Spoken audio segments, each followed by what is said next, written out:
Okay, Sarah, when you're ready, go Hi. ahead.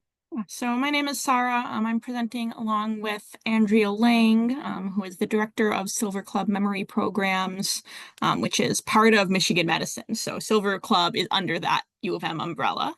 And Andrea is going to take the first section of our presentation, and then I'll be speaking afterwards about a program I coordinate. Andrea, here you go. Hi, everyone. Good afternoon. Again, my name is Andrea Lane. I am the program director for Silver Club Memory Programs. As Sarah already mentioned, we're within Michigan Medicine and under the umbrella of Community Health Services Department. We're still in the same department as, for example, Turner Wellness Program and the Ann Arbor Meals on Wheels program. So that's where we're housed under. Just a little bit of history context for those that may not know about Silver Club. But Silver Club was established back in 1998.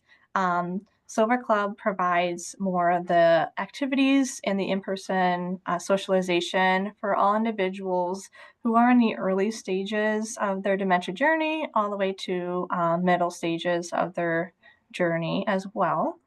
So again, I mentioned that we are housed under Community Health Services, and something that you should know, we are housed and located under the Turner Senior Resource Center right off of Plymouth Road here in Ann Arbor.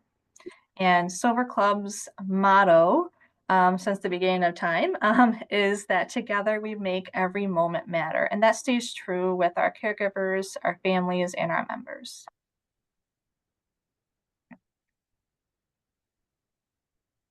So we're going to go on the next slide.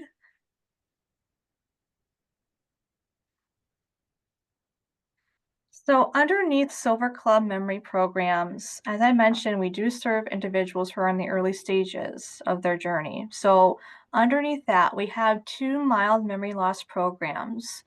One of our main programs is our Elderberry program. It was developed back in the 2000s. It is a all-women's group that is done 1 day a week, every Tuesday from 10 to 3. They focus, these women, it's meant to be a small group, so about 8 to 10 women individuals that join this group every week. And each week, they focus on art, education, trivia, discussions, and volunteerism. So that volunteerism piece, they do anything, their art, for example, in the past, they've done art projects, art displays that were donated to our community partners in our area, such as the Ypsilanti Meals on Wheels annual fundraiser, or at Eastern there was an art exhibit, and that goes back to help generate other community programs, fundraising avenues, to even making this year in January, we're going to be starting to make fleece tie blankets for homebound veterans and older adults as well. So a lot of that is more empowering the women that are in their connectedness as they go through their journey. The second mild memory loss program is called MindWorks. And the name MindWorks is very 1 day a week for just 2 hours every Wednesday. They focus on education, brain games, a lot of social and peer-to-peer support. So these individuals really do talk through their daily struggles. Some are still driving, are in the early stages, as you can imagine, and some are recently stopped driving. So they do have that peer-to-peer support and the education connecting with individuals and professors and doctors in our community to come in and do a presentation to help them with their journey going forward, what they can do now and continue going forward. So that is that MindWorks group. And our core program is the Moderate Adult Day program. Our adult day program is Monday through Friday. Members go anywhere between 5 days a week to 2 days a week. Activities are routine every day, from music, art, trivia, discussion. We do have an outside garden when it's in the spring and summer, so we plant fruits and vegetables, and we're able to do more hands-on cooking and baking activities all throughout the week. And we also have a lunch program on site as well. As you can see here from some of the pictures with our gardening and pet therapy as well. Okay. So here are just some information for you all, more about and how to become a member of Silver Club if you are working with clients that are in this kind of these stages. So our requirements as part of our program is that they must have at least a formal diagnosis of MCI. So MCI for short is mild cognitive impairment. Usually about 95% of our mild memory loss programs does have that diagnosis because they're in their early journeys of their going through more testing and more assessments throughout, but they do need to have at least a formal, at least a dementia diagnosis or another related type of dementia from the doctor or neurologist. The first step, though, is to complete our online intake form. And then to, from there, schedule like a 20-minute tour with myself as one of my staff members to go through. Usually family caregivers would want to come in, see the program that's being active right now, and they can kind of pop in and take a look at what this is the exercise class looks like. That way they can get an anticipation of what goes on a day-to-day. And then once we do have an opening, after going through the intake paperwork and the schedule of the tour, if we have an opening, I would reach out to the family members and schedule a free visit. So that free visit is key. Not every person is, at their right stage at where they're at. It may not be ready for the program. They might be ready for it maybe now. They might be ready for it 6 months from now. So it's not a one-all fit for the program, but we want to make sure that they're going to be safe. They're easy to be redirected. There's no aggressive behaviors and those types of things that our staff can manage. So that's kind of the things that we tend to look for in the free assessment visit. And then after that, there is additional paperwork to complete if everything is good from that assessment visit, and then they can join the program. Just extra information for you all. Silver Club does as a private pay at $22 an hour. We do work with other community programs such as the Veteran Affairs and the Ageways or AAA 1B used to be called that as well, where we do have participants that are part of these programs that are able to come to our day program. We work with everyone, regardless of income level. We want to make sure that we're available to the caregivers who really need this extra social support and respite. Okay. These are our team members. So our mix of our team has with different backgrounds from art, from gerontology, social work background, and recreational therapy.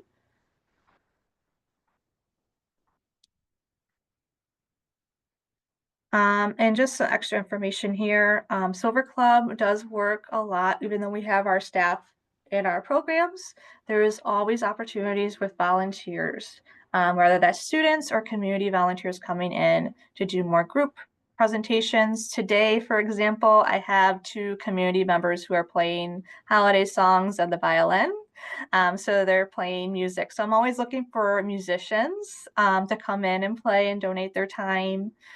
Music is such a key. And then there's from things for like meal preparation, like I mentioned, the lunch on site. But it's really taking a look at what that volunteer is interested in working with this population and working as a group. There's always different opportunities. And next slide. Very quickly. So there is opportunity to work with community partners. I try to work with everyone and try to enhance our programs for our members and be able to continuously serve our caregivers.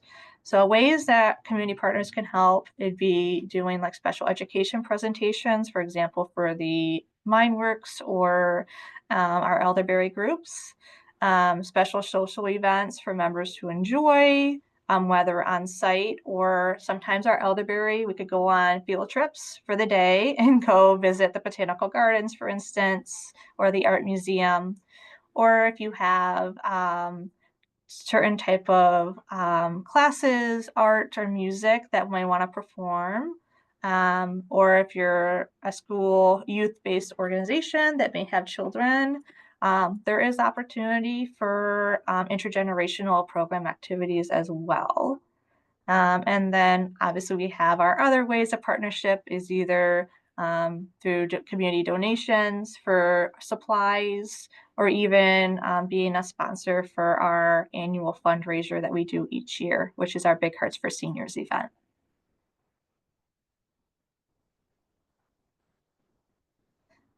And this is a way to contact me. I'm going to be honest, the best way to contact me is this email address right now.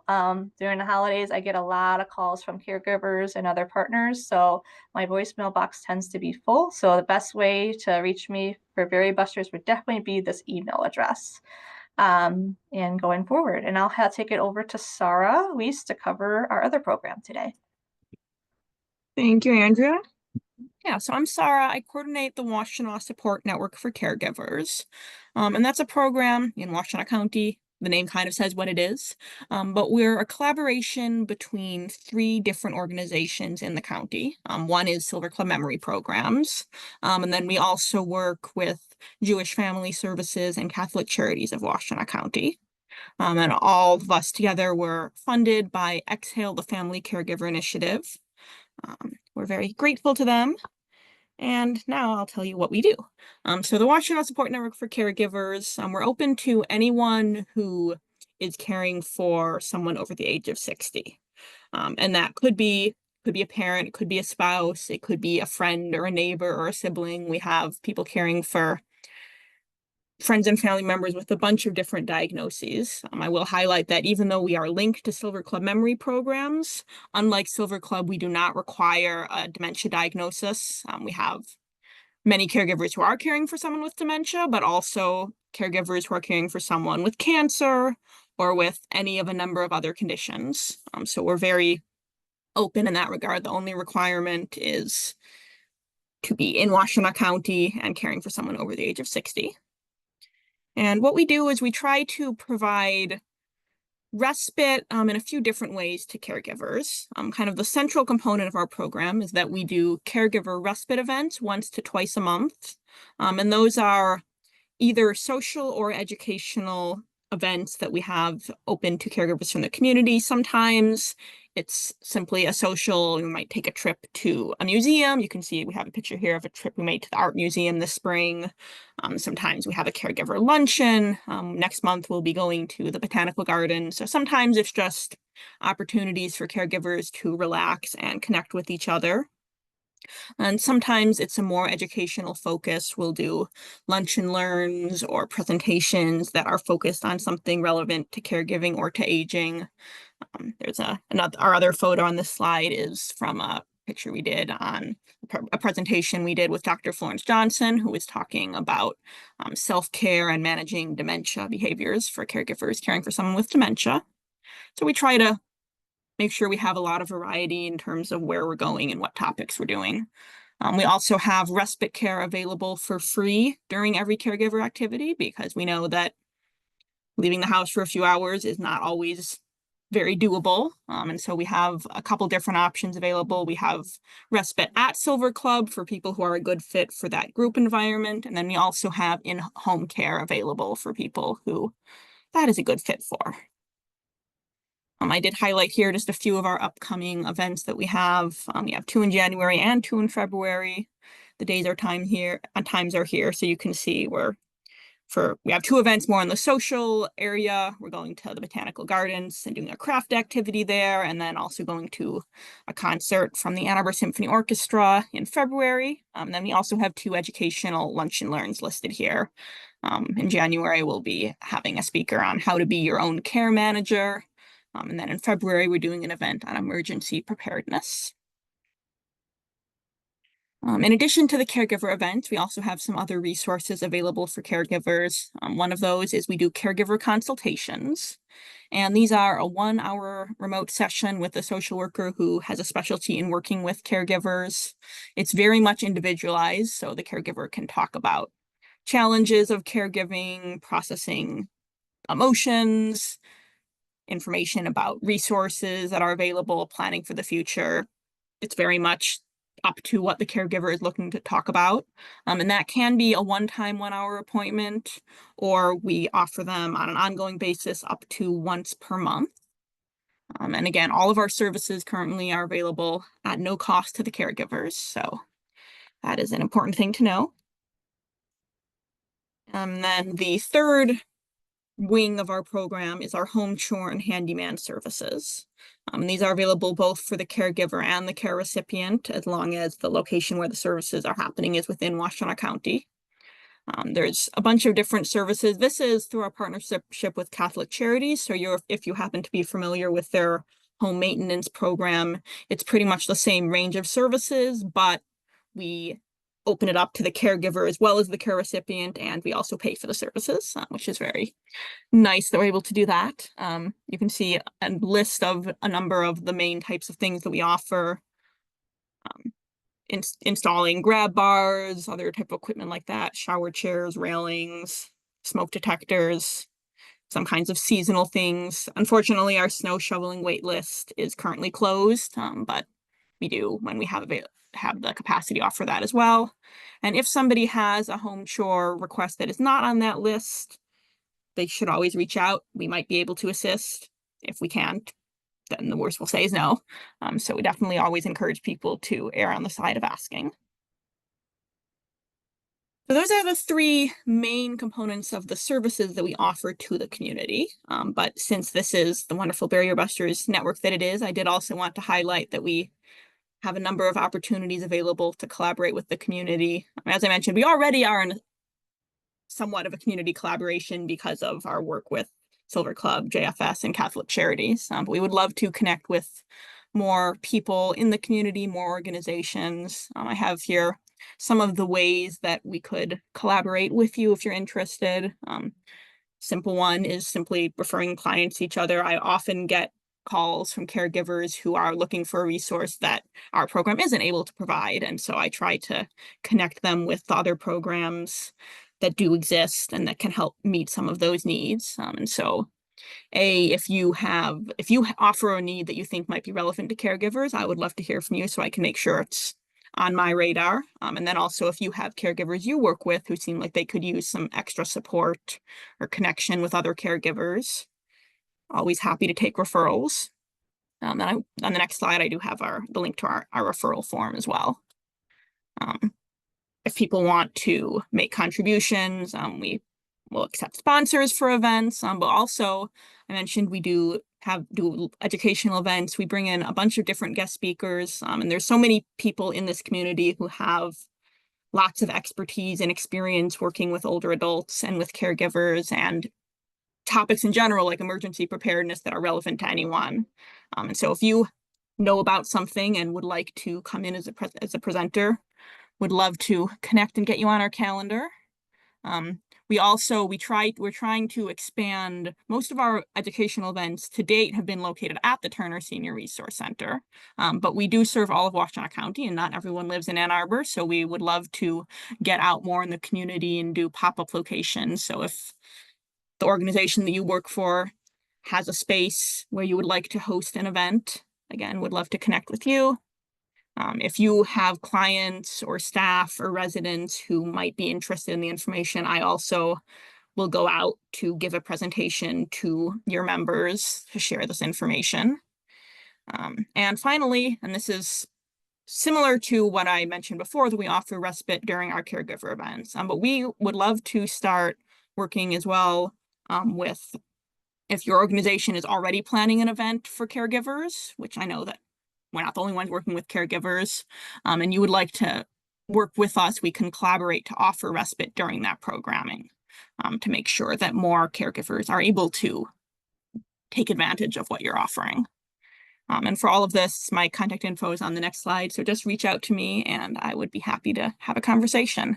I did highlight in the bottom of the slide a few of the different organizations that we've collaborated with so far. You can see there's a lot of variety. Ageways, Arbor Hospice, Housing Bureau for Seniors, Huron Valley PACE, the Turner African American Services Council, and would love to make that list longer. So do feel free to reach out if you have any questions or caregivers you work with who are interested, or if you would be interested in any of these collaboration. this is the last slide. If you have any questions, feel free to, you can either ask now in the chat, or you can send me an email or give me a call later. This email and phone will both go directly to me, and I'm a little bit less swamped in calls than Andrea is at the moment, so I probably will be able to get back to you through either method. I have our caregiver registration link here on the right. That's an online form that we ask all our caregivers. If they fill that out, I will reach out directly to them to connect. So that's an easy way to make a referral, is to have them complete that form. And then, of course, if they want to email or call me directly, I'll speak with them as well. Hey, Sarah, can we get you to read out your email address so those that don't see the Absolutely. screen very well can Good call. Yes, thank write you. it down? So my email address is weisarah@med, so that's med.umich.edu. And my phone number is 734-217-4557.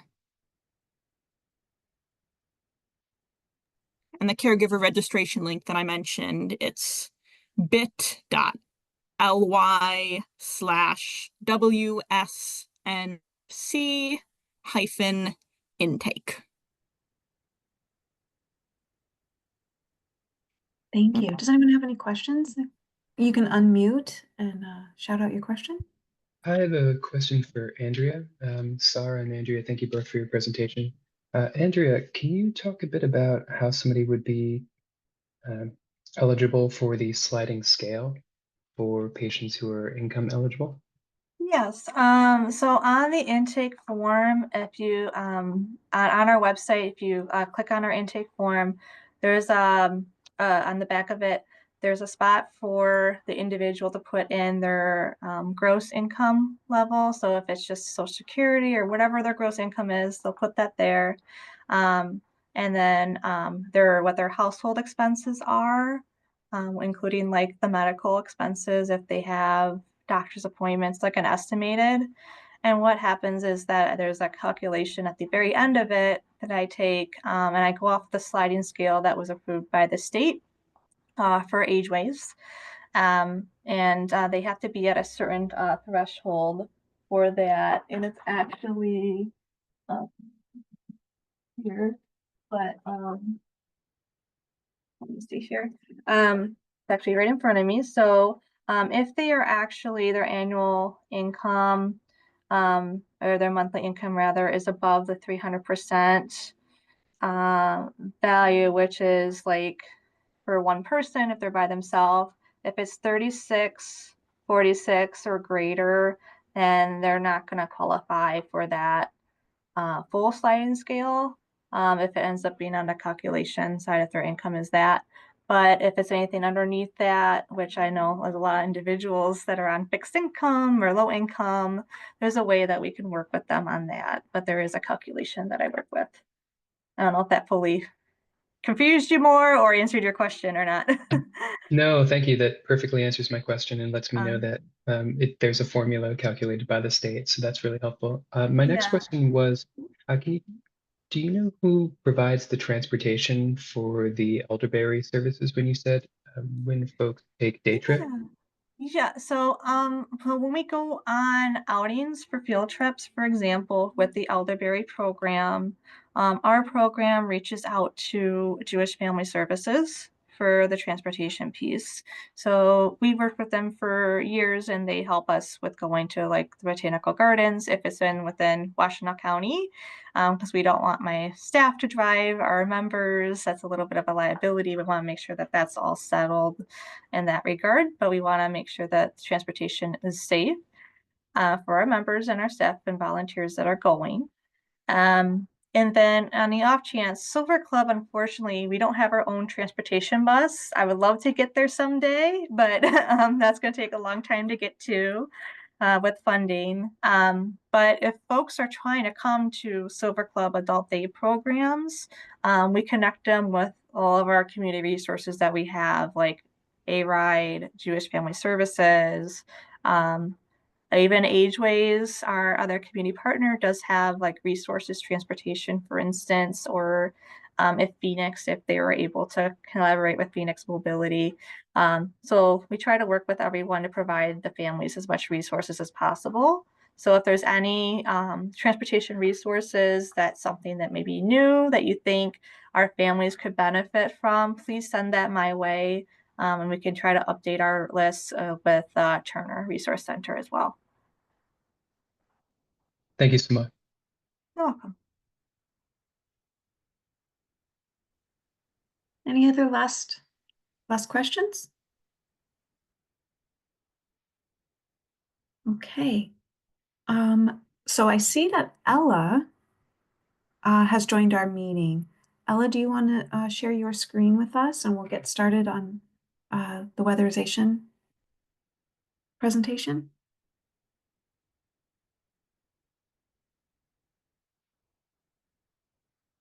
Okay, I am getting it open right now. Give me one moment. Okay.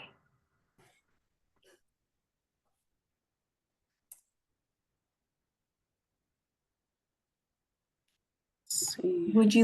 Do you have it okay? Do you want me to pull up your slides and I can If you could forward them? pull it up, I thought that was how it would work. I apologize. Oh, yeah, no, that's okay.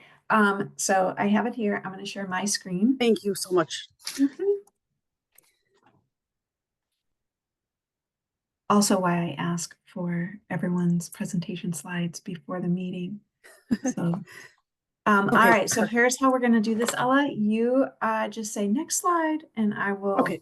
cue you over. It looks like this is a PDF, so I'm going to slide real slowly to the next. Okay. To the next one. Excellent. Thank you. All right. So my name's Ella. I'm the intake coordinator for the home improvement team in the Office of Community and Economic Development. We work on, housing and home repairs. So if you could go next. All right. So the way that we determine if someone is eligible for our programs, or at least partly, is the household income. So right now we're in a spot where we're getting higher income allocations than we used to. So a lot more people qualify. As you can see, one person that can make up to $66,950 a year gross income and still qualify for the program.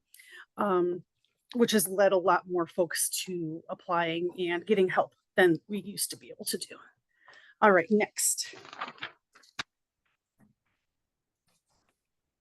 All right, so we get our funding from a variety of sources.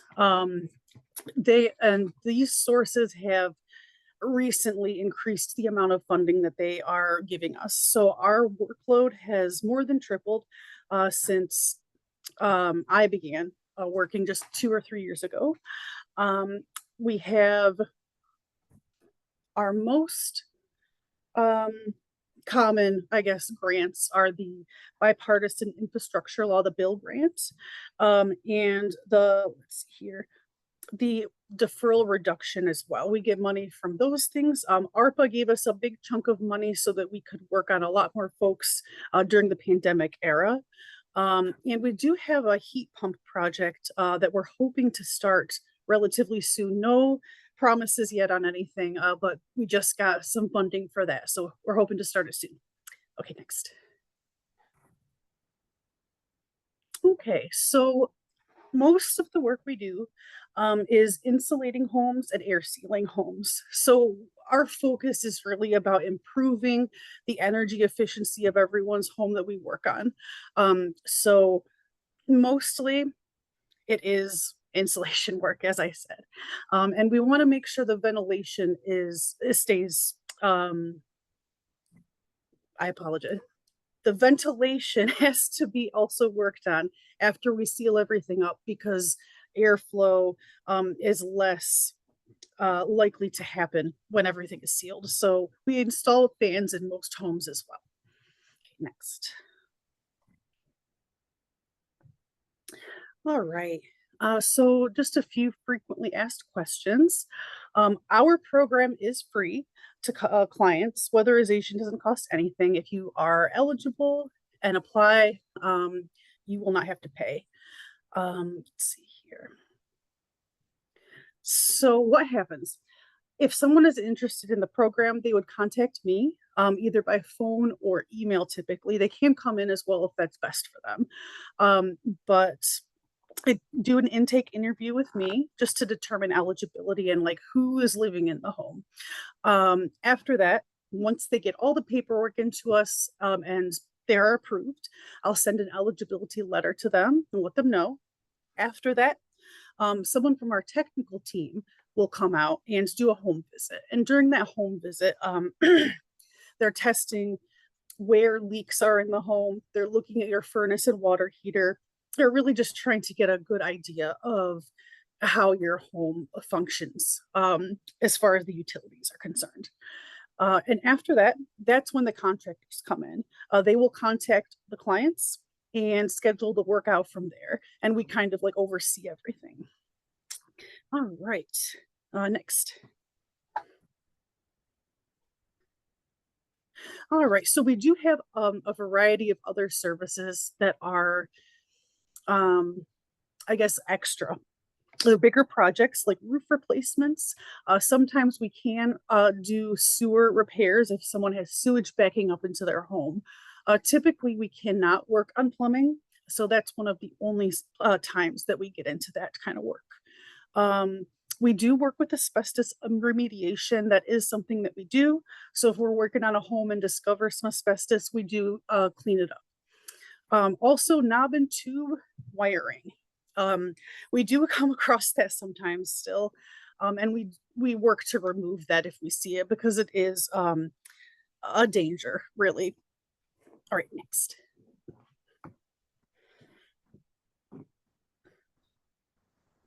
All right, so we do have a couple of wait lists opening up very soon. We have a roof replacement program that focuses just on replacing a client's roof. We bring people into that program based on a lottery system.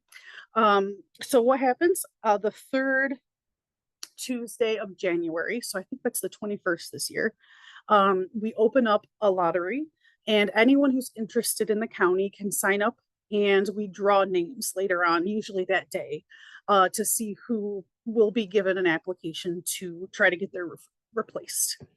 We have the same kind of system for air conditioning. That program typically opens on the third Tuesday of February. And we also have a newer wheelchair ramp installation. That one just started up last year after a long hiatus. And that will be the third Tuesday in March is when we'll take names for that as well. If somebody has a furnace or water heater that's out, that is something that we also take care of. It's not quite an emergency program. It takes a little longer than, you know, what you could call an emergency program. Right now, we're looking at about 2 weeks out from applying and getting approved. I think it was to get the furnace completely replaced for someone who needs it. Okay, next. All right. So this is basically just what I went over, just the wait lists and how that works. So the dates, yep, I was right. The 21st of January is when the roof replacement opens, 18th of February for air conditioning, and the 18th of March for ramps. Okay, next. Okay, so we recently were told that we need to start testing for radon in homes. We don't really know too much about how that will affect our program yet. This is just a very new thing. It's just, if we find a high concentration of radon, there's different rules and procedures we have to learn to follow, and they work on remediating it. All right, next. All right, my contact information is here on the left. And Heidi Johnson and Aaron Kraft, they are the supervisors, and you can contact them with any more technical questions. Thank you. let's see, I can do the rundown on this one. Just to speak out loud, the email to reach Ella is Clarke, CLARKE @washtenaw.org. And Heidi Johnson, the Weatherization Program Manager, her email is Johnson, JOHNSONH @washtenaw.org. And Erin Kraft, also a contact. That's Kraft, KRAFTA @washtenaw.org.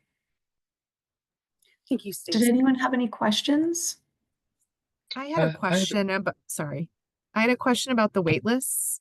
I've done them before. I don't remember how do we access the wait list? Like, is it just on the OCD website? And what information do we need to have? Like, if we're helping clients get added to that wait list, what do we have to have, like, know to put them on the wait list? Like, do we need to know income that day, or is it just the names and then you draw and that's it? Okay, excellent. Thank you. So when we draw names, we really just need the address and the name of the person and the phone number. We need to be able to contact them to tell them if they've been approved or not for the application process. So that's really what we need. It's nice to know the other information, like their income and how many people live in the home, but it's not entirely necessary.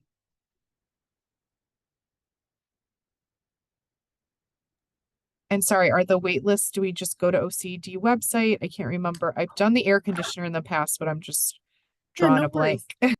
Don't worry at all. Yeah, we if you were able to go to the Washtenaw County Home Weatherization page, there should be a link to a form that you can fill out. You can also call or come into the office, like just any kind of way of contacting us when the wait list or the lottery is open will work. We have folks coming in, we have people calling, people emailing. Thank you. Absolutely. Nathan, did you have a question? I do. Thanks so much. And thank you very much for your presentation, Ella. I'm just curious, do you provide support and weatherization and furnace repair for people who are in mobile homes or trailers? Absolutely. Yep. We do work with those folks. It is rather difficult to fit mobile homes or trailers into the regular weatherization program. We can take a few folks, but it's very particular who can and cannot be served. So that I wouldn't necessarily promote that as much for trailer home owners just because of that. But we definitely work on furnaces and water heaters. They're more than welcome to apply for the roof replacement lottery, the AC lottery, or the ramp lottery. Thank you very much. Thanks. Sheila, I see your hand is up. Do you want to unmute and give us your question?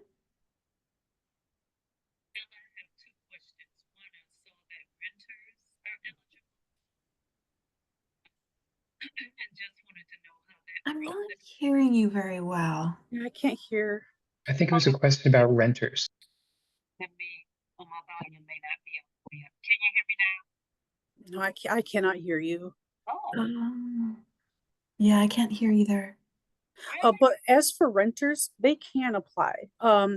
So they are able to apply for home weatherization work. There's less that we can do as far as water heaters and furnaces, because that is considered something that we would want the landlord to take care of, because it's technically their responsibility to do so.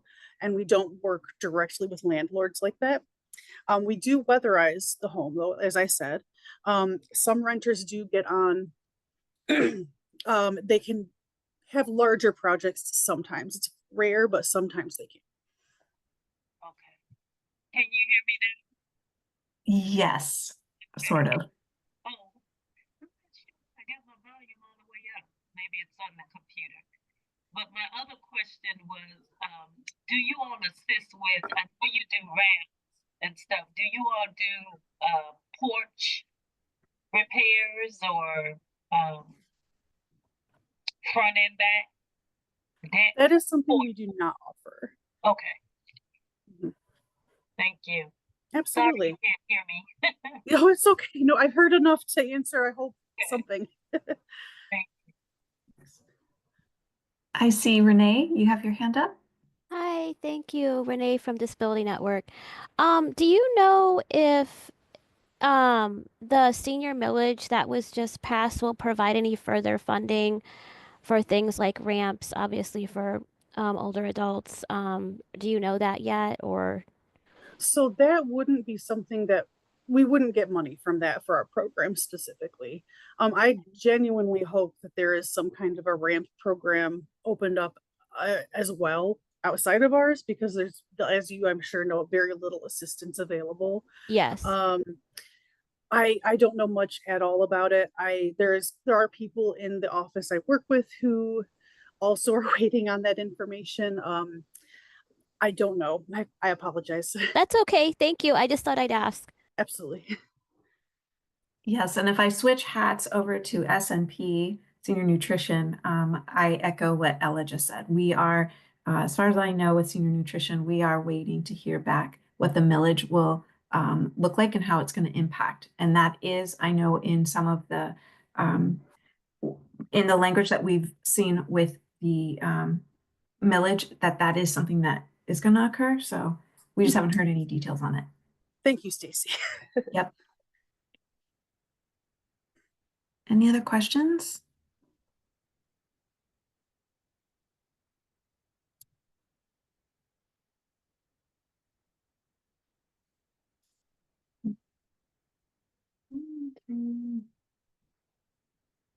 Go ahead and do this. All right.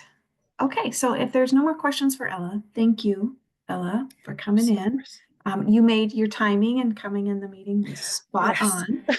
on. So thank you. I think it went really well. And also, if I didn't do that shout out, thank you, Sarah and Andrea, for your presentation. That was really great information. I'm going to move us to Barrier Busters and what our current funding looks like for December. We actually do have a little bit of funding for Pittsfield Township. So if those of you who do intake and do requests within Encompass, we do have some, if you have a client that's in Pittsfield Township area specifically, you can put in a request.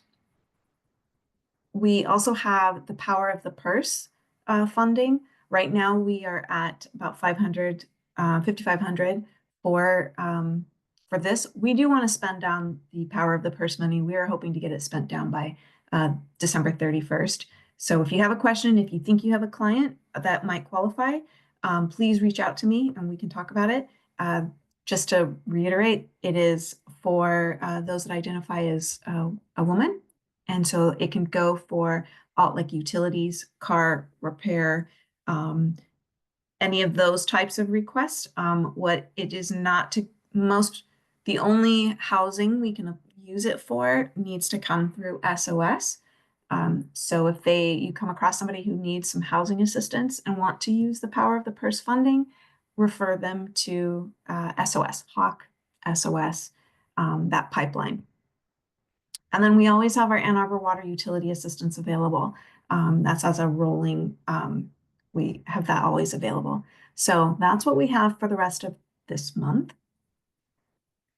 Now I can give you kind of just a brief preview of what we can expect for 2025. We're still looking we're still looking into finalizing and getting more information on what's available. But this is what I can tell you today. We will have our allocation for general fund. It will continue to look like a monthly allocation of 14.5. With that will come designated flexible funds. And again, that's for all for that utility, transportation, dental assistance for those that need dental work, those types of requests. Ypsilanti Township Fund, we can expect 12.5 each month.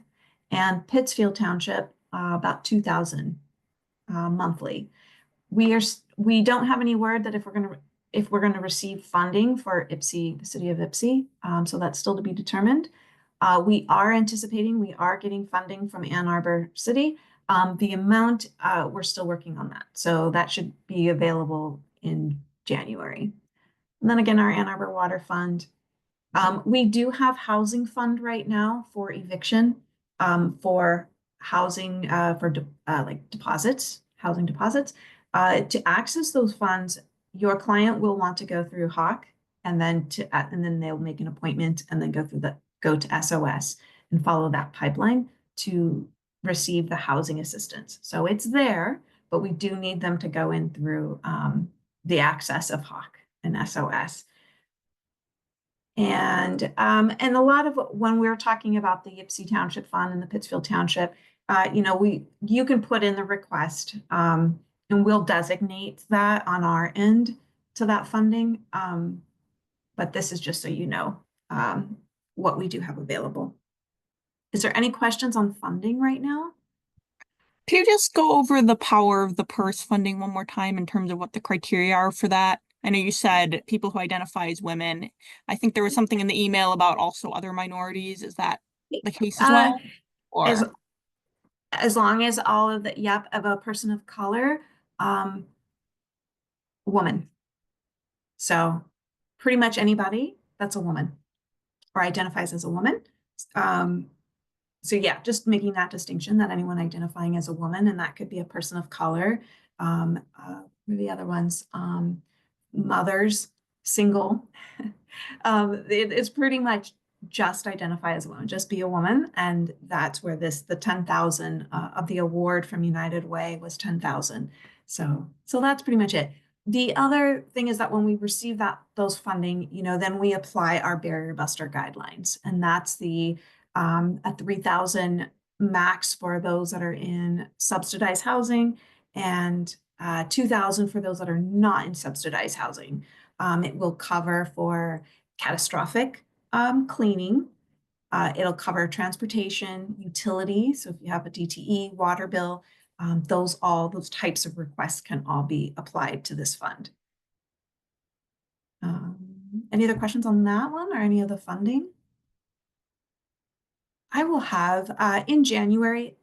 Let's just talk real quick briefly, especially for those that do make the request, and we have the anticipated, first business day of the month, and we release all of the allocation. This is going to segue into our portal talk, an update on the portal. But because we've got January, we've got the 1st is the day off, and so I think we're looking at like the 2nd.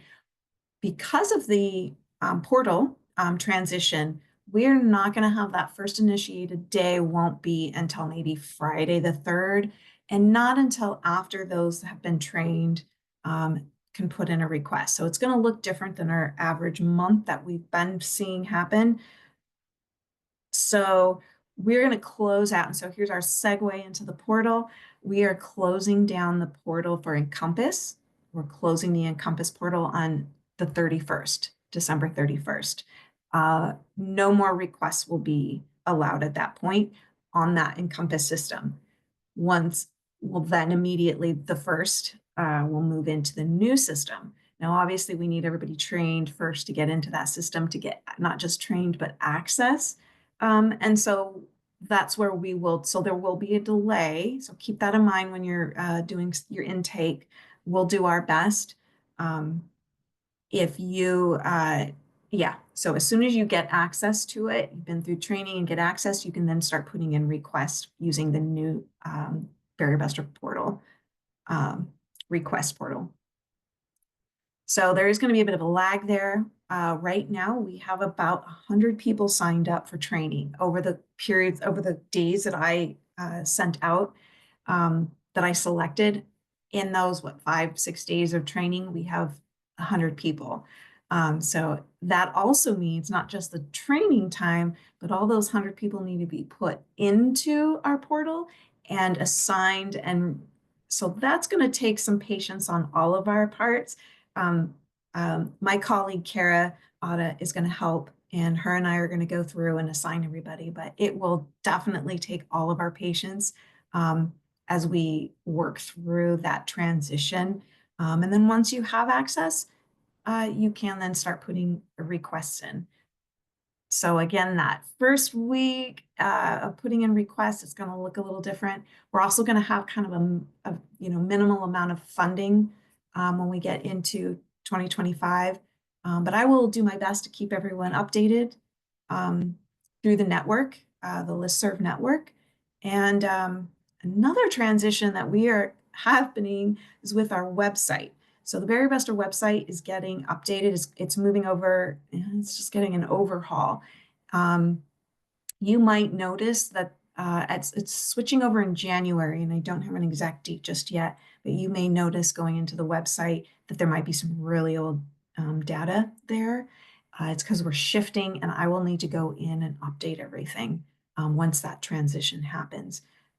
So if you see that and you're not getting the information you need, reach out to the Barry Buster staff email. That's the best way to reach us. And we're going to update that. But I'm going to continue to do my best to update the website as best as I can, provide it on the listserv, and then you're always welcome to reach out to us for any of the questions. Are there any questions with the portal in this transition? Are we good? All right. I appreciate everybody who has signed up for training. And if you feel like, yeah, so once we go in for the training and get everybody set up, I anticipate it to run smooth, and we just pick up and it goes well. That's my hope. All right. Is there last minute questions on the portal or funding or any other information I can provide regarding Barrier Busters? So for Power of the Purse, are you wanting us to just do like a normal request and denote it in like the narrative that they would Yep. qualify? Okay, perfect. Yep. Thanks. Yep. And we also make that judgment call when we're Yep. approving. We'll make that judgment call. Okay, we've got a female. That would be our first one. We have our person, and then we'll go through. And then again, we follow all of the guidelines of Barrier Busters. So yep, Okay. you can put that in the narrative. Okay, thank you. Okay. Any other questions? All right. Well, I think I can go ahead, close up our meeting, and everybody can have a good rest of your day and a good holiday season.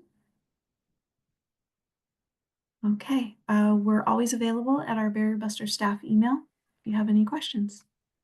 All right, Thanks, everyone, Stacy. take care. Be well. Thank you very much. Thank you. Thank you. Yeah.